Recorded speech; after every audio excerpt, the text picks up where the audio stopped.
na nakasubaybay sa ating mga hearings.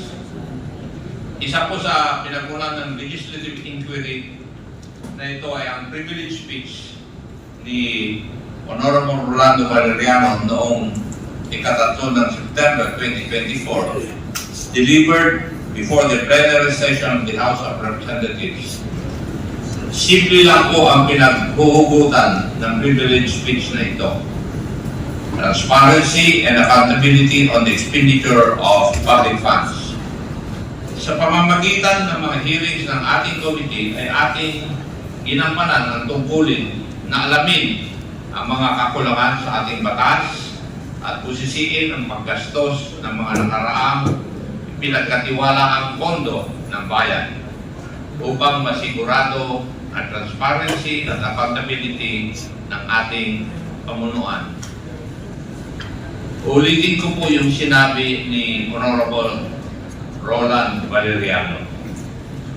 Tungkulin natin dito sa Kongreso na busisiin ang panukalang budget ng Ehekutibo at ang paggastos ng mga nakaraang pinagkatiwalang pondo ng bayan. Hindi pera ng pangalawang Pangulo.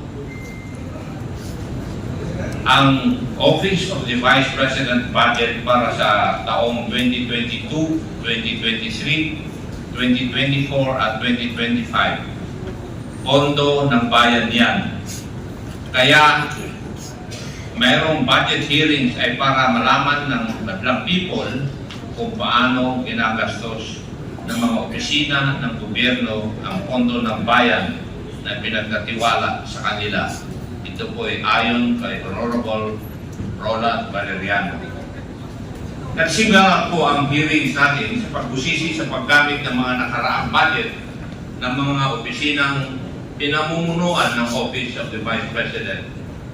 Ang pinakamalaking parte ng pondo sa socio-economic program na umaabot ng kumulang 2.2 billion pesos for 2023 at 1.75 billion for fiscal year 2024, pero hindi po malinaw ang mga benepisaryo.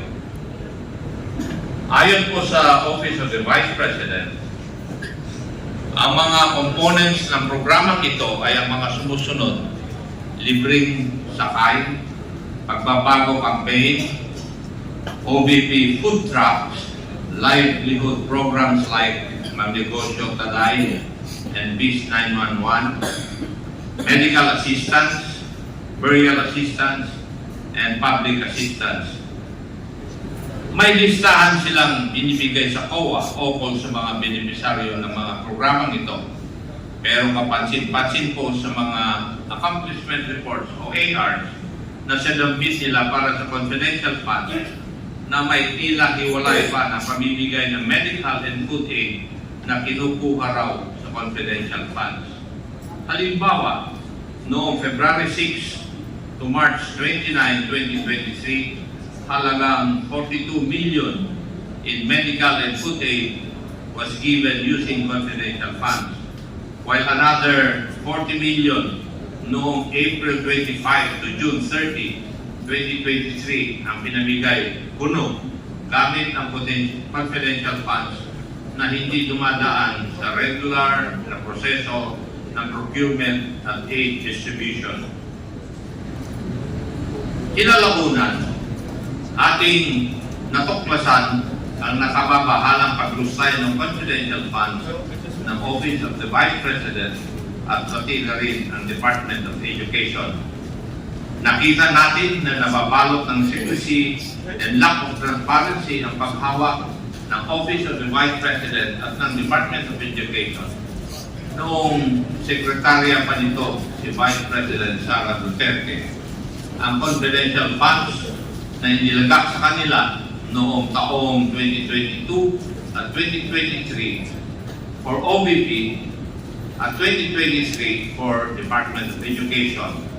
May mga resource persons tayo noon na hindi sumisipot o sinasabing wala silang personal involvement o participation. Mayroon ding ayaw naman mag-take ng oath upang magsasabi ng bawang katotohanan lamang sa komite na ito. Hindi exaggeration na sabihin na tayo ay dumaan sa butas ng karayon at napakadaming roadblocks para umabot tayo sa puntong ito. Ngunit unti-unti, sa pamamagitan ng ating masusi at porsigidong pagtatanong at sa paghahanap ng mga facts at ebidensya, ay ating natanggal ang secrecy na nagkukubli at nagtatago sa katotohanan sa kung ano ba talaga ang nangyari at kung saan o kanino napunta ang pondo ng bayan. Ito po ang money trail ng confidential funds ng OVP at DepEd based on the testimonies of Special Disbursing Officers Madam Gina F. Acosta ng OVP at ni Ginoong Edward Fajarda ng DepEd. The money trail of the confidential funds for both agencies look exactly the same. First, after finishing all internal financial processes and documentation and securing all required signatories in the disbursement vouchers, including Vice President Sara Duterte herself, the SDOs received the land bank checks representing the confidential funds for each quarter. Malalaking halaga po ang mga ito. Sa OVP pa lang, nakakuha sila ng 125 million bawat quarter simula noong 4th quarter of 2022 hanggang 3rd quarter of 2023. Sa DepEd naman, 37.5 million kada quarter for 3 quarters for a total of 112.5 million. Sumatotal, 612.5 million po lahat. The SDOs themselves are the payees in these quarterly checks. The next step was for the SDOs to encash the confidential funds checks.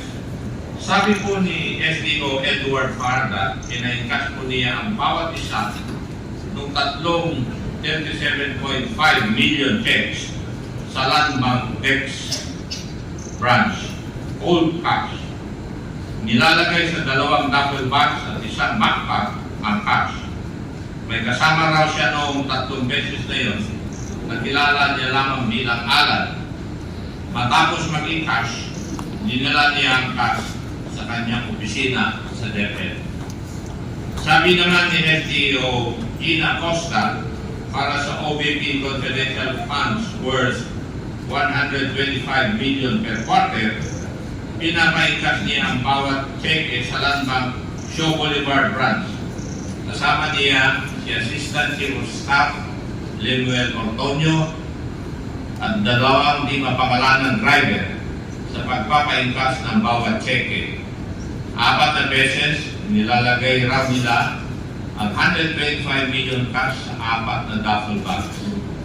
Pareho sinabi ni Acosta at Ortonio na mula sa Land Bank ay pumunta na sila sa opisina ni Madam Gina Acosta sa Office of the Vice President.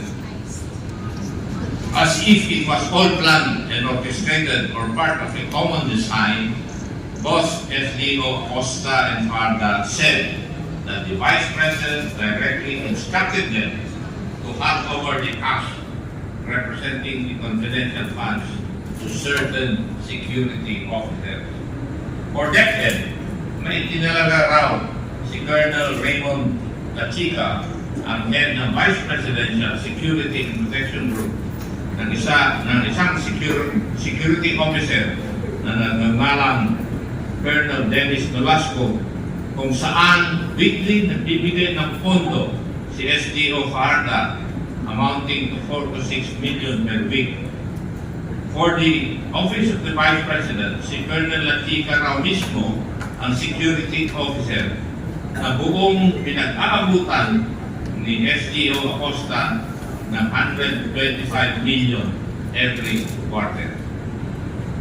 Matapos di umano ibigay ng mga SDOs ang pera sa mga security officers na sina Colonel Nolasco at Colonel Lachica, wala na raw silang partisipasyon sa actual disbursement ng confidential funds.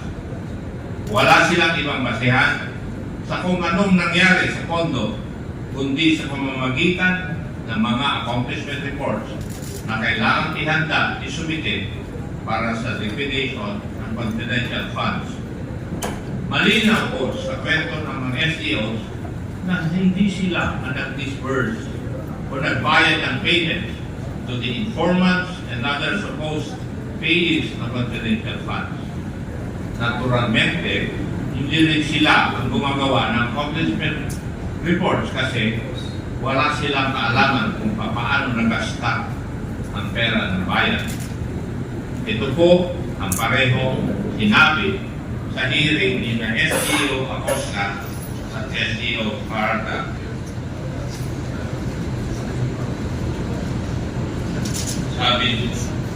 Sabi, wala po akong alam sa pag-implement po ng confidential activities dahil po hindi ko po yan in line sa aking pinag-aralan. Your Honor, hindi po kasi ako ang expert yan. Si Colonel Tolasco po, siya po kasi ang gumawa niyan. Ito po yung mga sagot ng ating mga resource persons noong mga hearing. It is also being made to appear that the acknowledgement receipts or the documentary evidence of payments, kung tawag natin ay checks, supposedly also came from these security officers. Hindi po malinaw para sa akin ang kwento nila kung kailan inaabot sa kanila ng security officer ang acknowledgement receipts. Pero ang malinaw po sa mga AOMs ng COA na hindi sinubmit ang mga acknowledgement receipts kasabay ng kanilang mga liquidation reports. Mukhang parating na lang afterthought ang pag-submit ng acknowledgement receipts sa COA. Ito ay sinubmit kasabay ng mga letter response na pirmado ni Atty. Poa para sa DepEd at para sa OVP ni Atty. Lopez at Ginoong Contorio. Sila nag-submit ng acknowledgement receipts sa COA. Isa pong obserbasyon sa mga revelations na ito ng mga SDOs at mga ibang opisyal at dating opisyal ng DepEd at OVP, tila ba sinasaya tayong nililito, nililigaw at pinapagulo ang narrative sa kung ano ba talaga ang nangyari sa OVP at DepEd confidential funds. Kung inyong matatandaan, noong una ay sinabi nilang tanging ang mga SDOs lamang ang may kaalaman sa disbursement ng confidential funds. Ngunit na magpakita na ang mga SDOs sa committee hearings at tinanong sila, wala din daw silang alam sa mga detalye patungkol dito sa mga confidential funds. Lahat po sila ay nagtuturuan. Pero sino ba pumirma sa mga accomplishment report at certification? Ang mga SDOs at si Vice President Sara Duterte. Kung totoo ang sinabi ni na SDO Acosta at Parda, malinaw na ito'y paglabag sa Joint Circular 2015-01 o ang guidelines sa paggamit at pag-audit ng confidential at intelligence funds na tila ginamit lamang sila bilang middlemen o pass-through ng pondo. Nananatiling misteryoso at tago kung saan talaga napunta ang confidential funds. Isang butas sa guidelines na dapat tugunan sa pamamagitan ng batas. Mula sa Davao City na lumaki noong siya ay mayor hanggang sa mas malalaking pondo ng mapasakamay niya bilang Vice President at Deputy Secretary. Nakakapagtaka rin ang obsession ni Vice President Sara sa confidential funds. Marahil ito'y dahil sa kalakip ng opacity at antas ng secrecy sa pag-disburse ng mga confidential funds na tila nagiging daan upang ito'y abusuhin ng walang accountability. At pagbaliwala sa mga alituntunin ito ay isang pagtapastangan sa tiwala ng publiko at sa prinsipyo ng pananagutan na dapat sinusunod ng bawat institusyon ng pamahalaan. Lalong-lalo na sa opisina ng pangalawang Pangulo.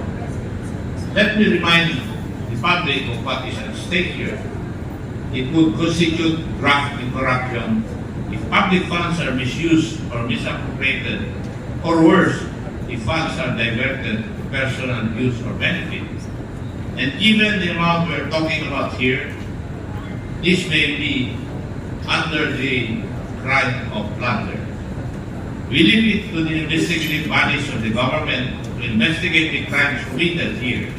Meanwhile, our task now is to legislate measures that will leave no room for pilferage of public funds. Maraming salamat po. Thank you, Mr. Chair.